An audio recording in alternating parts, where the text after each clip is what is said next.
Hi, I'm Mad Mike. Welcome back to Sharp Pointy Things. Today we're going to look at something very, very scarce.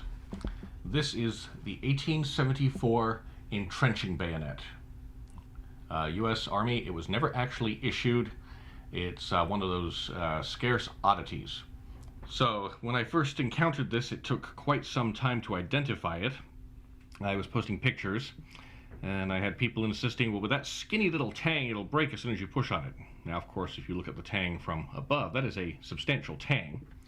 It was actually mounted sideways on the bayonet. I believe this was on the Remington rolling block rifle, is what it seems closely to fit from the hilts I've seen, which we've got one stock photo from a museum. So we have a huge Bowie. It works as a Bowie knife, okay. It has a very deep, full-length fuller, and an actual crosscut saw, but as we saw outside, even though it would make a okay pruning saw, it's not particularly suited for any kind of heavy use. And that was being compared to the Swiss Pioneer Bayonet, 1914, which has a better crosscut saw, since the whole blade is beveled to give relief to the teeth, and is twice as long and coarser teeth than these fine little things. Lieutenant Rice just kept trying to come up with ideas on how to make a bayonet into some kind of multi-tool. Saw teeth had existed for quite some time, but this short little section was not going to be particularly useful. So, looking at the tang, so this was never mounted. This is a raw blade, and one source said they made about 600 of them. We don't know how many actually were hilted and how many actually survive. A lot of them would have been either recycled, repurposed, disposed of, and used as tools by whoever acquired them, either through surplus sale or just trash. They may have wound up into the blacksmith stores to be forged into something else. We don't know. So they're a fascinating and very, very scarce piece. I've seen museum provenance for one item, and I've seen, I believe, 3 for sale in the last 15 years. And I have this one. It's just really neat to look at. So this came about according to the American Bayonet, 1776 to 1964, book by Albert N. Hardin Jr. Is described as, in a lengthy letter to the Secretary of War dated March 18, 1878, Lieutenant Edmund Rice urged the manufacture of at least 1,000 of an improved entrenching bayonet, having a weight of 21 ounces and a blade 11.5 inches long and 2.25 inches wide. Neither the endorsements to this letter nor any other records located indicate that any such bayonets were actually manufactured. Hence, our specimen may have been either from a trial run by the arsenal or from independent efforts by the determined Lieutenant Rice. The latter possibility seems to be the more plausible, although 2 other patterns of the same basic design were to follow, neither of which have any official documentation of their issue. The texts on this arm say, "The back of the bayonet blade for sergeants is made with a saw edge. For men in the ranks, it is made thin and sharp and without teeth." So there's at least one of these that is marked Ames Manufacturing, Massachusetts, which is a noted maker. They were sent out for tests. It was decided that they were neither an effective bayonet nor a particularly useful tool by themselves. And despite this was the gentleman who created the trowel bayonet, and he kept trying to come up with ways to make a bayonet into something that wasn't a bayonet. So yeah, from what I understand, when this was sent out, they did some field tests, but this is hilted. It's 2 pounds. It is a huge chunk of metal to hang off the front of your rifle.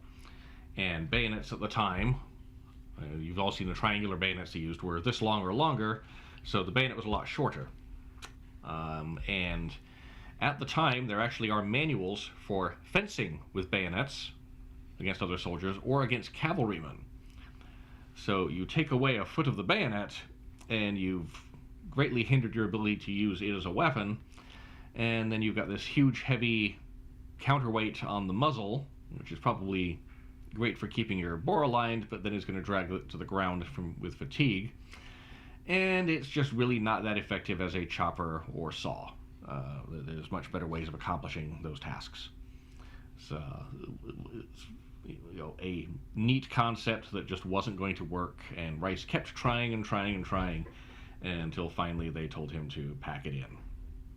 If you find one of these, they go for a considerable amount of money. I've seen auctions of $3,000 to $5,000. This one's unhilted, so that might make it scarcer and more valuable. That might make it less interesting. I'm not sure. I'm not planning on parting with it anytime soon. It's just really, really cool to have in the collection. So yet again, this was someone's attempt at turning a knife, in this case a bayonet, into not a knife or bayonet by trying to make it into some kind of weird entrenching tool.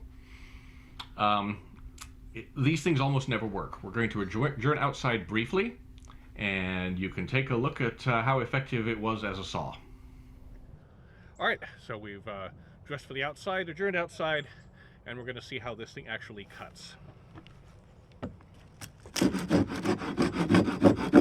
And I mean, it's sawing, but even if it had a proper grip on it, this is not an efficient or useful process. I mean, this, you're going to be here all day. This is just really not something you want to be doing. So this is going to be a variation on my usual rant. The Pentagon and its predecessors have done some stupid stuff in their history. And apparently on one day in 1878, this discussion took place. What the devil is that? So you didn't like the trowel bayonet. Behold, the entrenching bayonet. We have saws, we have shovels, we have picks, we have mattocks. If it comes down to it, we can send engineers with wagons and horses. It's a bayonet, and it's a saw, and it's a spade, and it's a chopper. It's all in one. They're not gardeners. They're soldiers. They need a bayonet. But this way, every man has one with him. The sergeants have a sawtooth on the back that they can use for cutting through wood, and the men have a sharpened edge. Where did you get that? I paid for these. I admire your spirit. Get out. So it was neat to find this. I collect all kinds of odd militaria, edged weapons, and this one I've never seen one in person anywhere else. If you do, let me know. I'd love to hear about it. If you've got one that's hilted, I'd love to see photos or be able to get a hold of it and handle it up close. Again, that's the 1874 entrenching bayonet. So you know the drill below, like, subscribe, all that kind of stuff, so we can do more of these videos. The website is Sharp Pointy Things. It's largely custom stuff and vintage stuff. It varies from time to time, but these videos are meant to be informative. Thank you very much.